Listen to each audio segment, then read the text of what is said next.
Nas profundezas do texto hebraico de Gênesis, existe uma passagem que a maioria das traduções modernas deliberadamente suaviza. Gênesis 6:4. 6 palavras em hebraico que descrevem algo que nunca deveria ter acontecido. Os filhos de Deus viram que as filhas dos homens eram belas e tomaram para si mulheres. Mas aqui está o que não te contaram na escola dominical. Esses filhos de Deus não eram homens. Eram Bene Elohim, seres celestiais, anjos.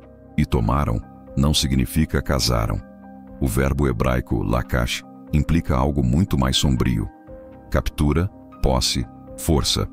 E o que nasceu dessas uniões não deveria existir.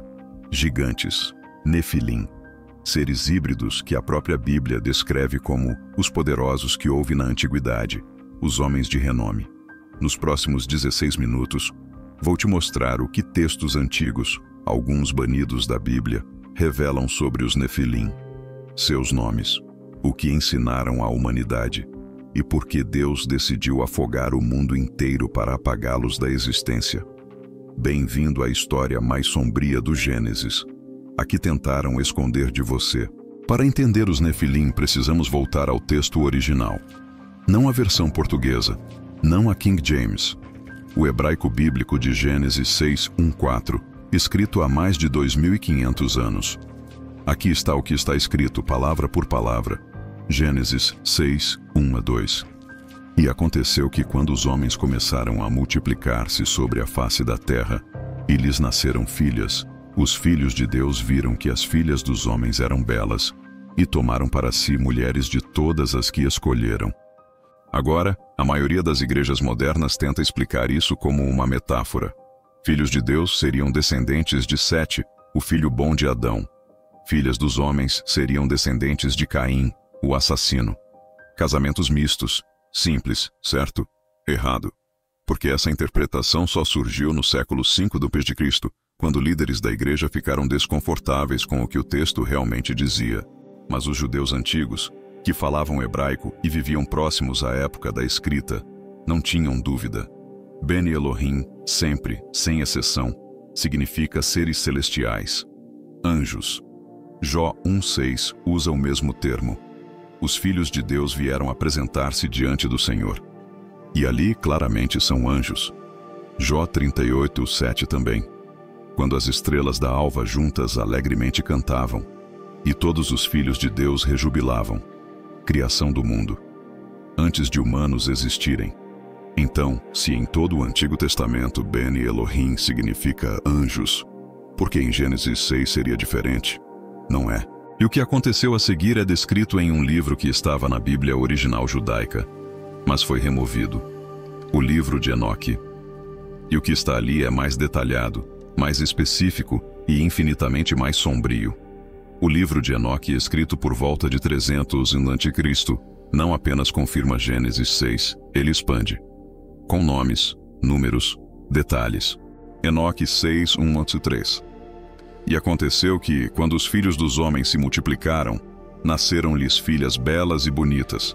E os anjos, os filhos dos céus, viram-nas e desejaram-nas, e disseram uns aos outros: Vamos, escolhamos mulheres entre os filhos dos homens e geremos filhos.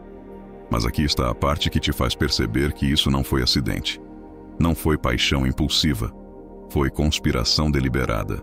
Enoque 6:4-6. E Semiasa, que era o seu líder, disse-lhes: Temo que não queirais fazer isto, e só eu serei culpado de um grande pecado. E todos responderam e disseram: Façamos todos um juramento, e comprometamo-nos todos com maldições mútuas a não abandonar este plano, mas fazer a coisa. 200 anjos, liderados por Semiasa, no Monte Hermon, no extremo norte de Israel, um lugar que, até hoje, é considerado o portal entre céu e terra em mitologias antigas. E eles fizeram um pacto de sangue. Juraram uns aos outros que desceriam, que tomariam mulheres humanas e que não voltariam atrás. Não importa as consequências. O texto de Enoque lista 18 líderes principais desses 200, e aqui estão seus nomes. Semiasa, o líder. Uracabaramel, Aquibel, Tamiel, Ramuel, Danel, Asquiel, Saracnel, Azael, Armers, Batral, Anani, Zaveb, Samsaveu, Ertael, Turel, Yomiael, Azazel. Este você precisa lembrar. E quando desceram, não apenas tomaram mulheres. Eles ensinaram à humanidade coisas que não deveriam saber. Conhecimento proibido. Aqui está onde a história fica ainda mais sombria. Porque os Nefilim não foram apenas resultado de união entre anjos e humanas. Foram resultado de corrupção sistemática de toda a criação. Enoque 8:1-3 lista exatamente o que cada anjo caído ensinou.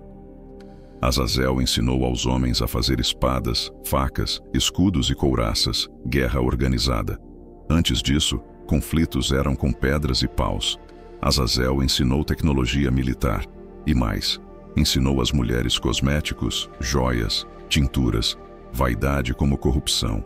Semiasa ensinou encantamentos e corte de raízes, magia e feitiçaria. Armers ensinou solução de encantamentos contra a magia. Baraquel ensinou astrologia. Cocabiel ensinou sinais das estrelas, leitura de constelações.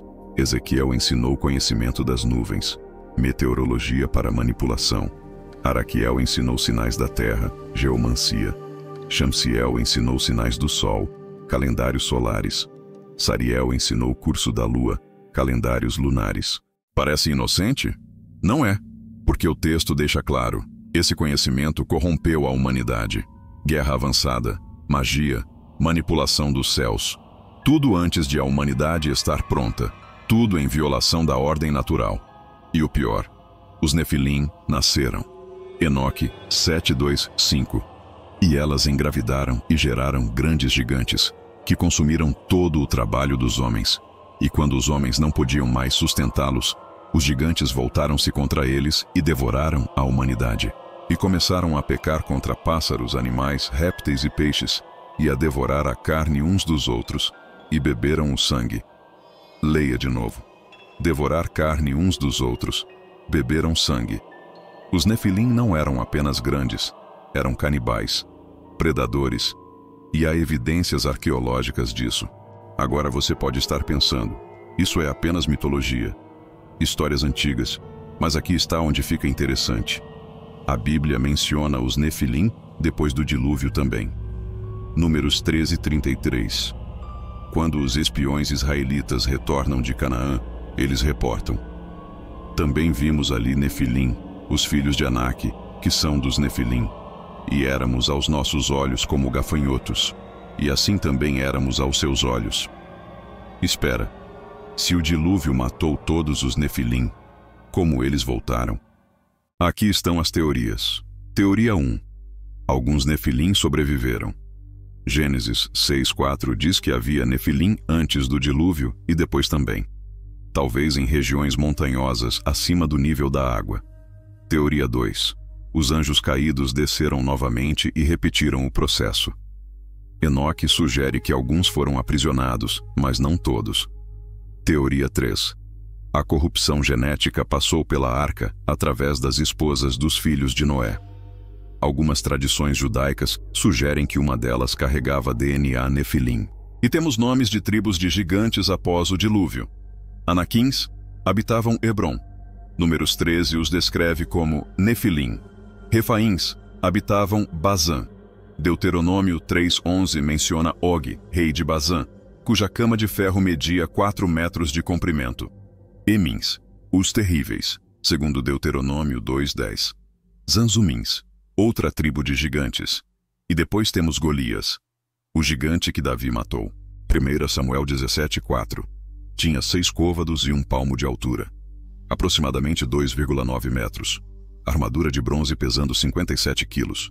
Lança cuja ponta de ferro pesava 7 quilos. Mas Golias não estava sozinho. 2 Samuel 21:15-22 menciona 4 outros gigantes, todos filhos de Rafa, mortos por Davi e seus homens. Um deles tinha 6 dedos em cada mão e 6 dedos em cada pé, 24 no total. Mutação genética. Mas aqui está a pergunta que ninguém faz. Por que Deus mandou Israel exterminar essas tribos completamente? Deuteronômio 20:16-17.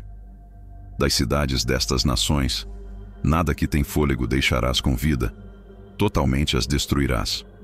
Genocídio ordenado por Deus. Mulheres, crianças, animais. Tudo. A resposta? Limpeza genética. Eliminar o DNA Nefilim da criação. Agora voltamos a Gênesis 6. Porque o que vem imediatamente após a menção dos Nefilim é isto. Gênesis 6, 5, 7. Viu o Senhor que a maldade do homem se havia multiplicado na terra. Então disse o Senhor: destruirei da face da terra o homem que criei, porque me arrependo de os haver feito. Mas aqui está o versículo que muda tudo. Gênesis 6, 9. Noé era homem justo e perfeito em suas gerações. Em hebraico, tamim, perfeito. Mas essa palavra não significa moralmente perfeito. Significa geneticamente puro, sem mistura, sem corrupção. A mesma palavra usada para descrever animais de sacrifício, sem defeito. DNA puro, ou seja, Noé foi salvo não apenas porque era bom, mas porque era 100% humano. O último homem na terra com genética não corrompida. O dilúvio não foi apenas punição, foi reset genético, limpar a terra da corrupção Nefilim. E o livro de Enoque descreve o julgamento dos anjos caídos. Enoque 10, 4, 6. Deus ordena ao arcanjo Rafael: amarra Azazel de mãos e pés e lança-o nas trevas. Abre o deserto que está em Dudael e lança-o ali. E coloca sobre ele pedras ásperas e irregulares, cobre-o de trevas, e que fique ali para sempre. Azazel foi enterrado vivo em um deserto, sob pedras, em trevas eternas, e ali permanecerá até o dia do julgamento. Enoque 10, 11, 12. Deus ordena ao arcanjo Miguel sobre Semiasa e os outros: amarra-os por 70 gerações nas colinas da terra, até o dia de seu julgamento, e então serão levados ao abismo de fogo. Aprisionados. Por 70 gerações, aproximadamente 1750 anos segundo cálculos judaicos. E depois, fogo eterno. Mas e os Nefilim, seus filhos híbridos? Enoque 15, 8, 10. E agora, os gigantes que nasceram de espíritos e de carne serão chamados na terra de espíritos malignos, e na terra estará sua habitação. E os espíritos dos gigantes corromperão, atacarão, lutarão, quebrarão sobre a terra. Quando os Nefilim morreram no dilúvio, seus corpos pereceram. Mas seus espíritos, híbridos de anjo e humano, ficaram presos na terra, sem corpo, sem descanso. E esses espíritos, segundo Enoque, se tornaram os demônios, entidades desencarnadas que vagam buscando corpos para possuir. Isso explica por que no Novo Testamento, quando Jesus expulsa demônios, eles imploram para entrar em porcos. Precisam de corpos. Qualquer corpo.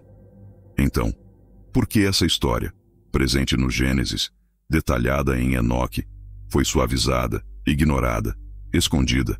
Razão 1. O livro de Enoque foi removido do cânon bíblico no século IV d.C. pelo Concílio de Laodiceia. Oficialmente, por questões de autoria incerta. Não oficialmente, porque descreve interação sexual entre anjos e humanos, tema desconfortável. Razão 2. A interpretação de filhos de Deus como linhagem de Sete surgiu com Júlio Africano, 160-240 d.C., e se tornou dominante com Santo Agostinho, 354-450 d.C. Por quê? Para tornar o texto menos literal, menos perturbador. Razão 3. Traduções modernas deliberadamente suavizam. Compare. Hebraico original de Gênesis 6, 2. Lakash significa tomaram, capturaram, forçaram.